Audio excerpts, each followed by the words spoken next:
many levels. There are hierarchical intellects and horizontal intellects. That is intellects. Intellect, what we call in philosophy, intellect in religion, you call spirit. See, you know that? What in philosophy, in ancient philosophy, is called intellect or aql. In religious terms, what is it called? It's spirit. Why? You have a simple immaterial substance which thinks itself. Every immaterial substance can think itself. As it can think itself and know itself, it has a name. You say it's an intellect, right? Nothing can think without life. Is it possible to know something without having life? No. You give another name. It has life, you call it spirit. Is it the same thing which gave you another name, a different thing? It's the same thing. Having two different functions, given different names. See? It's not a thing assembled like a machine. See? It's a very immaterial substance having two different functions, but each time you give it a name. But it's the same thing. So, that's why in Avicenna, you have different levels of intellect. He calls it different names of spirit. He calls active intellect Ruhul Qudus. He called this Ruhul Qudus. Ruh. And that's quite philosophically quite correct. This point has been explained both by Avicenna, by Sohrawardi, by Mullah Sadra. The spirit is a simple substance having different functions, and by each function is given name. As you have one soul, this soul sees, you call it eye. Grasps, it call it hand. Hears, you call it ear. It's the same thing, different functions. It's not something assembled like a machine. That, for example, God takes something from here and assembles like a machine. It's not that. It's simple substance. He has many, many points in logic, which I'm not going into. Many points in logic. Sohrawardi. Sohrawardi is very important to understand. It's a true phenomenology. You see, I give you an example of what Heidegger did with Husserl. Heidegger was a student of Husserl, but he made a new interpretation. See, quite a new interpretation of Husserl. He said, all right, your phenomenology is right, but you are not the starter. There was a very great phenomenology in Greek. He went back to Aristotle. And he discovered an idea in Aristotle, aletwain. Aletwain means to, you see, aletwain, kashf, to uncover something. And from this, he went to pre-Socratics, the idea of aletheia, uncovering. Aletheia. Aletheia means truth is unhidden. Aletheia. Aletheia means to. So this concept exists in all pre-Socratics. It's not something new with Heidegger. The concept of aletheia.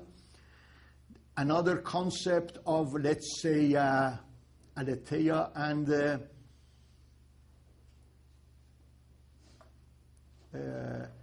concept of, there is another concept again, he makes use, the concept of light and the concept of, there's another concept he uses.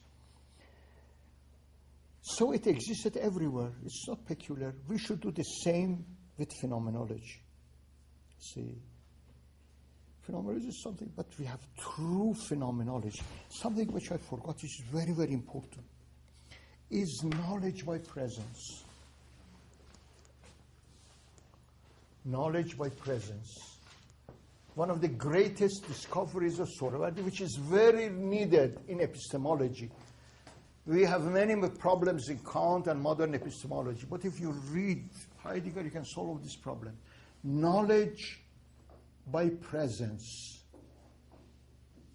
not through concepts. I know myself not through a concept. I know myself. I mean, the knower and the known are one. And this kind of special kind of knowledge, not through concepts. And he argues that if I know myself through a concept, I should have known myself before to know that this is my concept. How can I know that this is my concept unless I have understood myself before that this is my concept? So I do not know through. So he has a very good discussion this is very unique, ilm huzuri. And he has taught this you cannot find in Aristotle or nowhere else. Ilm huzuri, knowledge by presence. And you can easily refute Kant by this. Kant says that these are my categories. How do you know that these are your categories? First, you should know yourself before your categories. See, you can refute a lot. I mean, knowledge by presence is a very, very important in Sohrawardi and in Islamic philosophy. One of our great professors, the late Hari Yazdi, who died many years ago, has written a book, Knowledge by Presence, in English. It was published by Sunni. You can read that. But a lot of discussions. Now, we come to Ibn Arabi. We should not restrict Islam. Oh, yes. Yes. Yeah, if you have questions, you can pose. I think that because after that we'll be finished. I think it's not for us to make a break and to make our questions till now. خب اینا یه خطیب چی کنم؟ No, only I just allude to problems only. I never explain because I give you several problems you can work on only work on. You see, Ibn Arabi, you see, in Islamic Sufism, Ibn Arabi is as Sohrawardi said, it is sapiential wisdom. You should not consider gnosis or Sufism. It's very, very great in epistemology and ontology, greatest. It's a sort of mystical theology. See, very great. They have raised many problems and used by philosophers. So I point to several problems. I mention only, I do not write. If you want, I write. The problem of unification. Unification of essence, unification of attributes, and unification of acts. Tawhid, what we call Tawhid Zati, Tawhid Zat, unification of essence, Tawhid of attributes, and Tawhid of acts. Discussion on names and attributes. Every name goes back to a divine name. Every perfection in this world has a divine source. Rumi, I gives it you in one poem very briefly. He says that consider this creation as a mirror in which are reflected the divine attributes.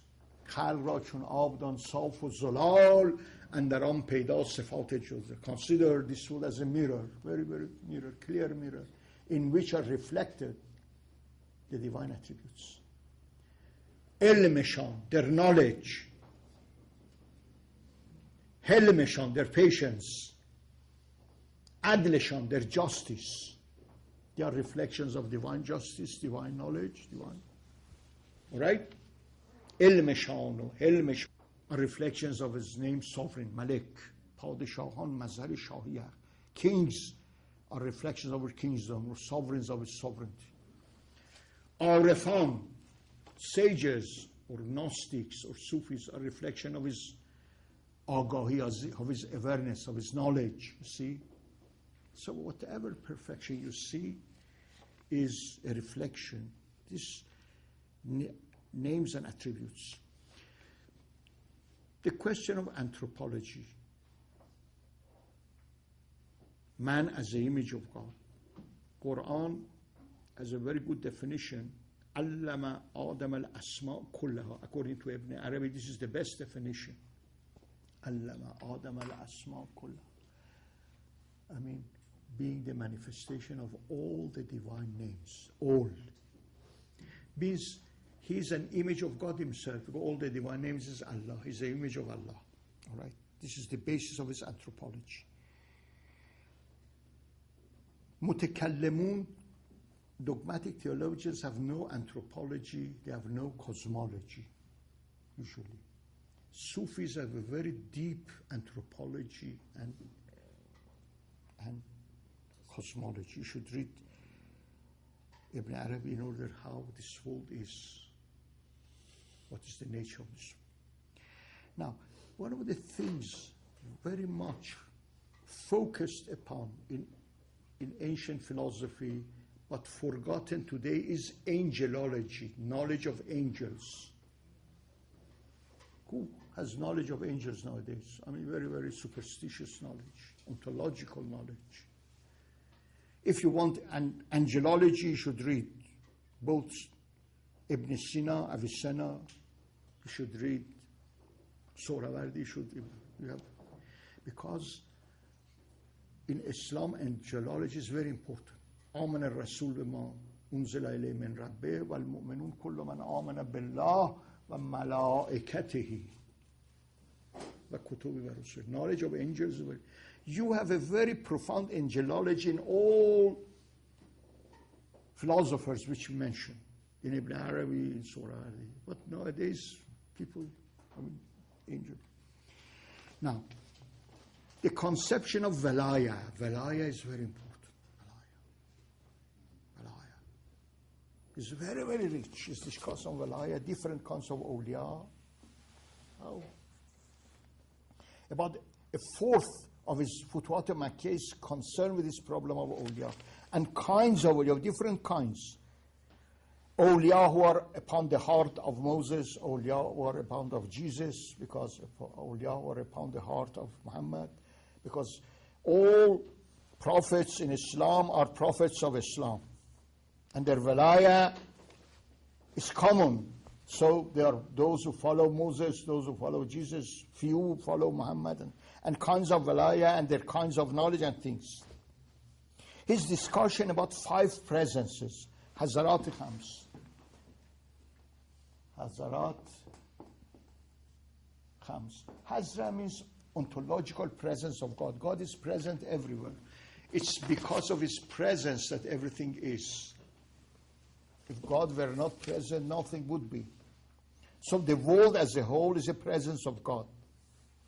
All right? The world as a whole is Hazra, has a presence. Quran says he's with you wherever you are. With is not spatial, temporal, ontological presence of God, which gives being. Now, it has 5 stages of divine presence, which you can read what are this presence. And the lowest is this presence with us here. So you are a presence of God here. Everything, this is presence of God. But it needs a deep unveiling to see this, unveiling. Now, his discussion about kashf, unveiling, is very important. Knowledge, Sufi knowledge, and sapiential knowledge is unveiling. There are many veils. Body is a veil.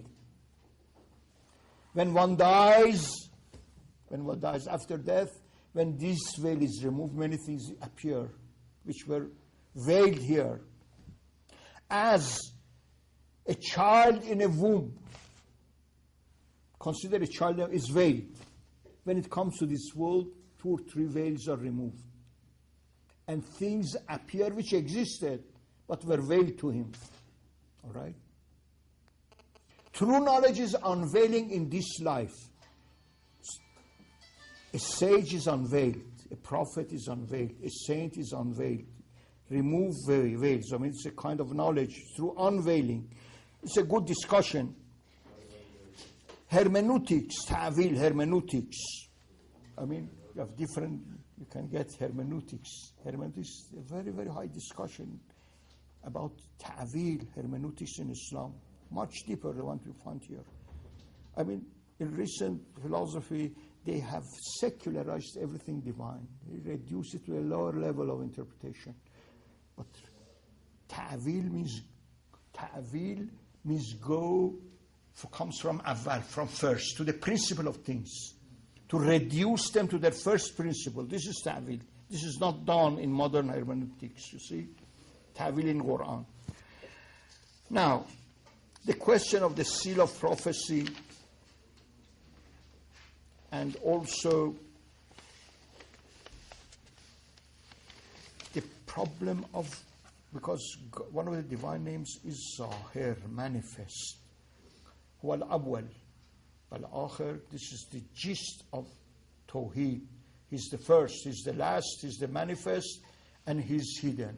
Huwa al-awwalu, wal-akhiru, wal-zahiru, wal-batin. Very great. God is Zahir. Zahir, what is it? One of the divine names is what? Zahir. What does Zahir mean? Has manifested himself. Manifested himself.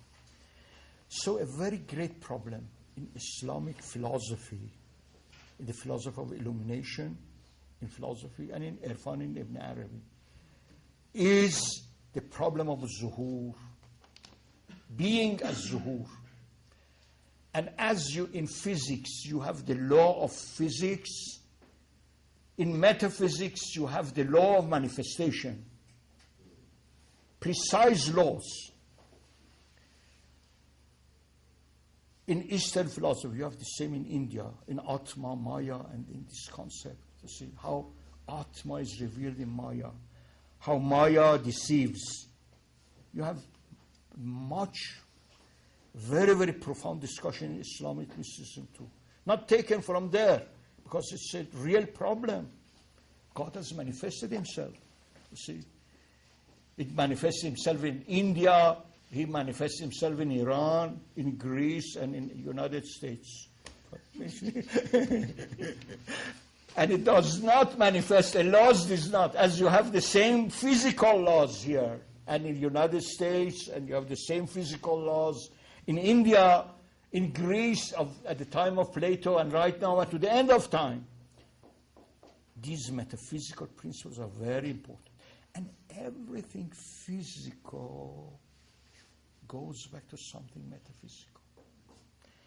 And if you discuss them metaphysically, physical laws get a greater worth and you get a greater insight why physical laws are such as they are. You see, if they get to know their own. His discussion about macrocosm and microcosm is very great. Macrocosm. Are you macrocosm or the world is macrocosm? Which is, how? What do you think? You are macrocosm or the world? In body, the world, but in spirit and in meaning, you are the macrocosm. The world is your image. You are not the image. You are the image of God alone. You are the image of God. Allama Adam al-asma kullaha. God didn't taught the world all the names. God is the macrocosm, is the names. Man, the world is your image. You are this synopsis of the world. You interpret, you know the world. The world doesn't know you. You see, you are the image of God. God, the world is your elaboration. Everything is within you. Knowledge comes through you. You know all people, all history, all the heavens, the earth, the afterlife, God. So you are everything. So this is very important. Now, the intermediate world, after the intermediate world. Now, the question of ahadiyya, wahadiyya, very important. Ahadiyya, how ahad becomes wahid. The difference between irada and mashiyah. Many people confuse irada and mashia. Sha'a, does sha'a, God, sha'a shay'an, means the same as arada shay'an? No. This is the difference between ghada and ghadar. Irada belongs to ghadar, not to ghada. Mashia is ghada. Do you know the difference between ghada and ghadar? Ghada. Ghadar. Sha'a. Huh? Kun fayakun. Sha'a shay'an. Things become things in Mashiach. Sha'a shay'an. Shay is related to sha'a. Fa'ala fi'lan. Zaraba zarban. Sha'a shay'an. Belongs to Ghada. Irada doesn't belong to Ghada. Belongs to Qadar. Brings it to being in Qadar. In this. You know, but this is very, people confuse. There is a good discussion. The problem of vicegerency. What does it mean, vicegerent of God? Man is a Khalifa. What is Khalifa? Very good discussion. The function of qalb, of heart in cognition. You see, Quran has much emphasis not only on aql, on qalb. Lahum ghulubun la yafqahuna biha. See, qalb has a play. Right. Am lahum ghulubun ya'qiluna biha. There is one verse, qalb is the seat of intellection in the Quran. See, so Zalika, this book of Quran, Dhikra, is a reminder. This book, Quran, is a reminder for those. Zalika Dhikra liman kana lahu qalbun, for those who people who are heart, not aql. Qalbun, or alqa sam wa washa. So qalb has a very important function to play. Nowadays the hearts are dead. There is no heart. See, the heart of modernity is dead. This qalb has a function with aql, universal intellect. You see, you have partial intellect and universal intellect. This universal intellect becomes intellect through qalb. So in religions, qalb is emphasized. But in any case, the epistemological function of qalb, being as the words of God. God said, be إنما أمرنا لشيء إذا أردناه أن نقول قول is speech.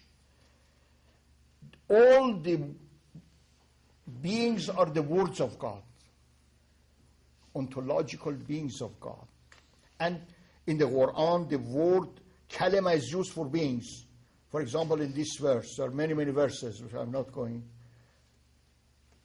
In this verse, which says that, for example, لو كان البحر مدادا لكلمات ربي, if all the oceans were ink to write the words of God. Beings are the words of God because are uttered by all.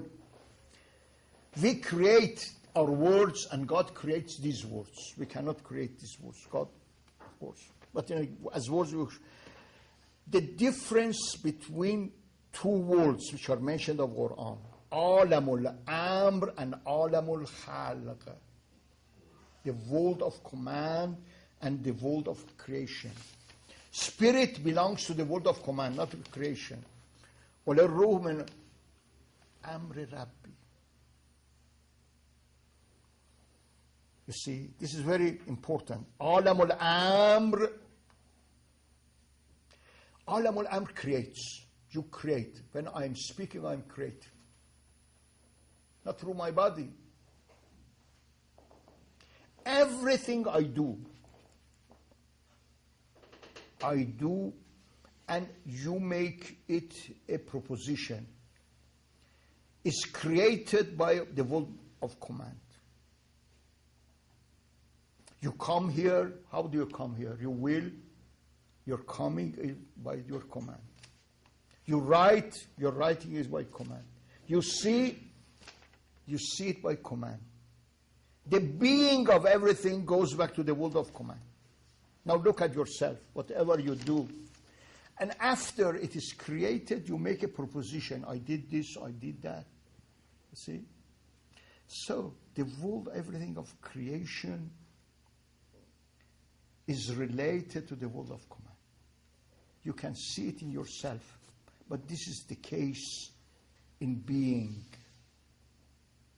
Whatever you see and make proposition, this is why, this is. Their being comes from the world of command. I mean, this relationship of the world of command and the world of creation is very, very important. And it can solve many problems which you cannot solve by reading these texts. And this is Quranic. Allah lahul khalq wal amr.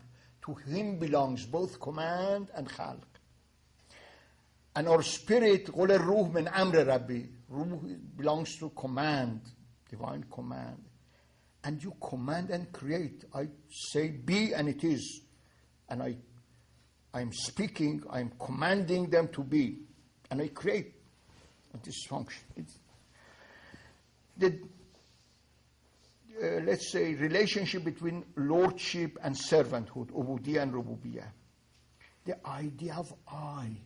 You cannot explain I by biology. I mean, it's very, very superficial. Sciences have to deal with phenomena. How do you explain your I?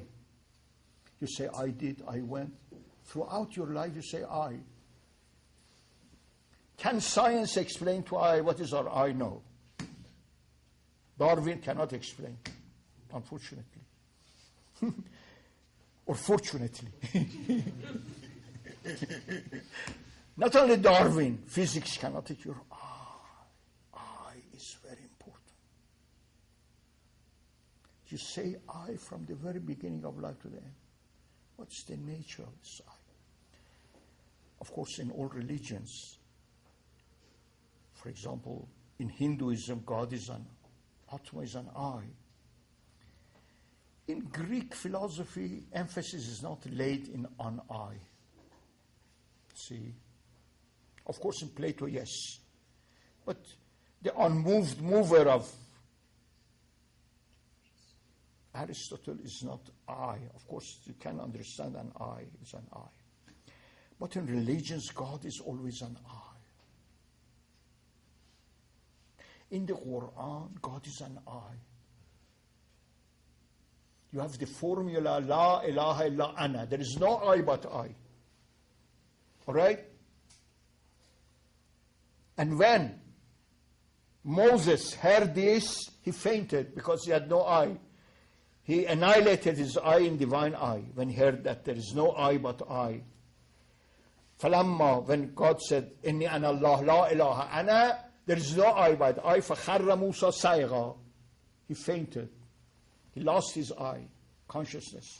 So, in religion, God is always an I. What's the nature of I? Where does it stem? I. It's very important. Now, the problem of Sharia, Tariqa, Haqiqa, very.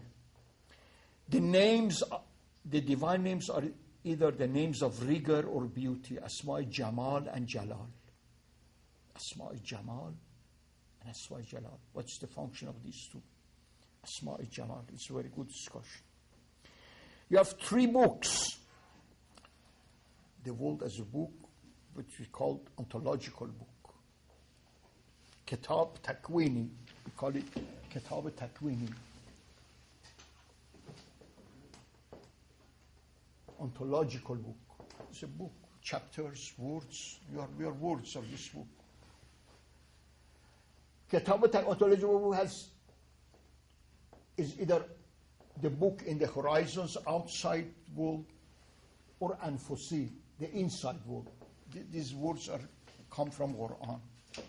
We shall show our signs in the horizons and in themselves.